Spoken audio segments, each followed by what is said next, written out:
Վերջերս ավելացել է Հայաստանի քաղաքացիների հետաքրքրությունները ներդրում կատարել Հունաստանում։ Փորձեցինք պարզել, թե որն է պատճառը։ Պարզվում է Հունաստանում օտարազգիների, այդ թվում մեր հայրենակիցների կողմից կատարվող ներդրումների թիվն օրեցօր ավելանում է, քանի որ Հունաստանը լավագույն պայմաններն է առաջարկում ներդրումների միջոցով կացության կարգավիճակ ստանալու համար։ Հետագայում դրա հիման վրա կարելի է նաև Հունաստանի քաղաքացիություն ստանալ։ ԵՄ իրավաբանական ընկերության իրավախորհրդատու Անի Պետրոսյանից հետաքրքրվեցինք, թե ինչ պայմաններ են գործում Հունաստանում նման կարգավիճակ ստանալու համար։ Ներդնելով առնվազն 250,000 եվրո եւ ձեռք բերելով անշարժ գույք, մեր հաճախորդները հնարավորություն են ստանում Հունաստանում ստանալ կացության իրավունք։ Կացության իրավունքը անձին հնարավորություն է տալիս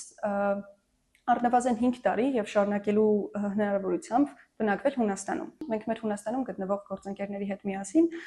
կարողացել ենք աջակցել ավելի քան 20 տասնյակ հաճախորդների, ովքեր ցանկություն են հայտնել կացության իրավունք ձեռք բերել Հունաստանում, իսկ այնուհետև դառնալ Հունաստանի քաղաքացի։ Մեր այն հարցին, թե արդյոք բարդ չէ այդ ամենը կազմակերպելը եւ օգտվելը նման հնարավորությունից, փաստաբանը հայտնեց, որ իրենք հոգ են տանում բոլոր տեխնիկական ու կազմակերպչական խնդիրների մասին։ Իրավաբանական ընկերությունը նաև առաջարկում է Հունաստանում կացության նպատակով ձեռք բերվող անշարժ գույքի ընտրություն, ստուգում եւ ողջ ընթացակարգի իրավաբանական ուղեկցում, նաև օգնում է ընտրել կոնկրետ գույքը, քանի որ Հունաստանում կացության իրավունք ստանալու համար պետք է ձեռք բերվի կոնկրետ կրիտերիաներին համապատասխանող գույք, որի ընթացակարգը կարող է մի քիչ բարդ լինել։ Փաստորեն մեր օրերում Հունաստանում ապրելու իրավունք ու հետո նաև քաղաքացիություն ստանալու համար անհրաժեշտ է շուրջ 300,000 եվրո եւ լավ փաստաբան։